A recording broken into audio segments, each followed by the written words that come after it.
What's going on, guys and girls? It's Ghost Robo, and in my hands I have something quite luscious, lovely, inkalicious, one might say. The Splatoon amiibos are here. This is the 3-pack that gives you the boy, the squid, and the girl. We'll open them up and then go see what they do in the game. I think these may be the best amiibos yet, and that's not just because I'm quite partial to Splatoon. I do love the game. I do think it's very, very fun. I do like the character design. I've really come around on them. At first I was like, Squid Children, I wish I said Mario, but the more I play the game, the more I see their personality, and now in physical form, like, I've really fallen in love. So let's dig in to this 3-pack. We have 3 new amiibos. Will unlock a bunch of challenges in Splatoon. There's a place in Inkopolis that you go and you can kind of put your amiibo in a virtual amiibo box in the game, and then it unlocks challenges. And you can see here there's a bunch of different gear options that will be unlocked based on beating these challenges, so definitely some rewards, plus just a bunch of extra content. Let's unbox, take these 3 guys out here. The first one I want to look at is definitely the squid. He is pretty darn awesome, and I love how they added like this ink splash effect around. It's very well made, and the eyeballs in particular pop really nicely. Gosh, it's nice to have a camera that doesn't require like the weird hand thing. Anyways, this guy is very cool, and he's pretty simplistic, but you can see all the detail that you'd want from a squid in Splatoon. Next up, we've got the girl, Squid Girl, and these ones, again, are just very well done. I really appreciate how much detail they have, and that they've got like a very smooth surface on top, and then underneath, like the shoes and stuff are much more of a you know, it's kind of like a gloss versus matte type thing, but you've got the gloss where it should be on the squid hair and the squid kind of tentacles, and then more matte look on like the shoes and whatnot. But you can see she's got an ink tank. It's full of ink, almost full. She's got one of the splatter shots here. Is this a splatter shot or a splatter shot junior? It might be a junior, my favorite weapon. And she looks really, really, really well done. And again, little ink effects on the base, which I think is a nice, fun touch. And then we've got the boy here. And he is the same except blue. Again, though, he got that glossy finish on top with a little headband here holding up his hairband. And then an ink tank with almost full ink, little blue design on the base. And they are all looking pretty darn good. We've got the 2 ink children over here. We've got the squid here. Which one's your favorite? I like all of them. I think my favorite, though, has got to be the squid, just because he's simple, and I think, and I hope, will become an iconic part of Nintendo's character library going forward. Let's see what these guys do in game. Jump to gameplay now. Alrighty, everybody, we are in the game now. Our digital Squid Girl is just as cool looking as our physical amiibo Squid Girl. We're rocking the basketball jersey, saying hello to that dude on the bench, and going over to the amiibo section of Inkopolis. I always want to call it Inkopolis, which is not a word at all, but this one, all you gotta do is touch the amiibos there, you register them, and boom, they appear, and they talk to you, which makes me a little bit curious why they're not concerned by being stuck inside this cage. But each of the amiibos, the Squid Girl, the Squid, and the Squid Boy, give you 20 different challenges in the game. Now, the bummer is that these challenges are retreads of past levels, at least the ones I've seen, but the good part is that they all use different mechanics and then reward you handsomely with coins and special accessories. So you'll see that Squid Girl here, her challenges are mainly centered around the charge shot type guns and how you would use that in the levels you've already beaten single player to complete them, but with a different arsenal. Now, the ones on the right there are only unlocked when you beat sort of the rows, the first row, 1, 2, 3, then you get the stage on the right. It ends up being a boss stage, which I'll show you guys in a second here. But let's jump into one of these challenges and see how it goes.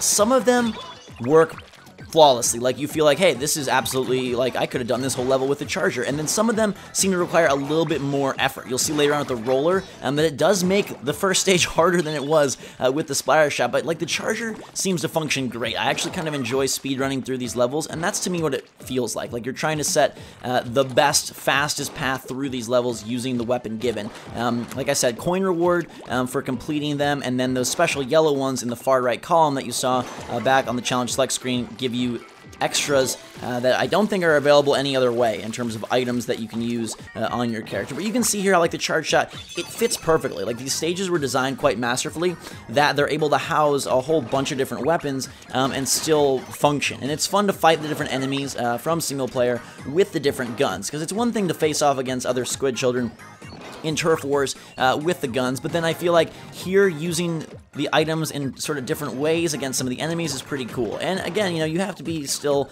on point. It's not like this is easy mode by any stretch of the imagination, and later on you'll see with the roller that killing enemies sometimes, especially if they're far away, can be pretty tricky. But the charge shot going all the way up the walled surfaces is pretty sweet. You still grab your Zapfish at the end of the line and move towards the next challenge. Now you'll see here, this is a boss battle with the charge shot, which I thought was pretty interesting, because this boss battle, you cover the ground in ink, and then climbed up his surfaces, but now you're able to shoot these long paths and really zoom out the way. It's almost a much more effective way to face off against this guy than what we had previously. And now I'll cover his side with some lovely green ink so that I can get up there once he falls once more and splat his tentacle leg thing of creepness on the top. This is where I will be unlocking a squid hair clip.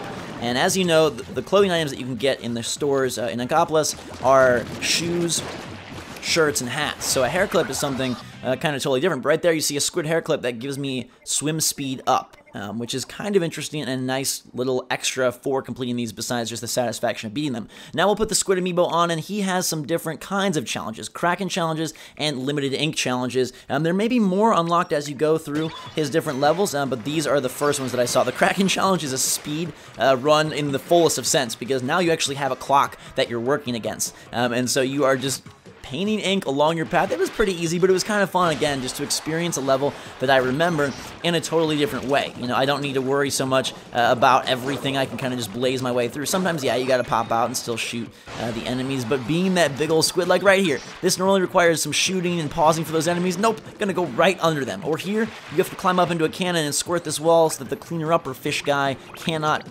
limit your progress.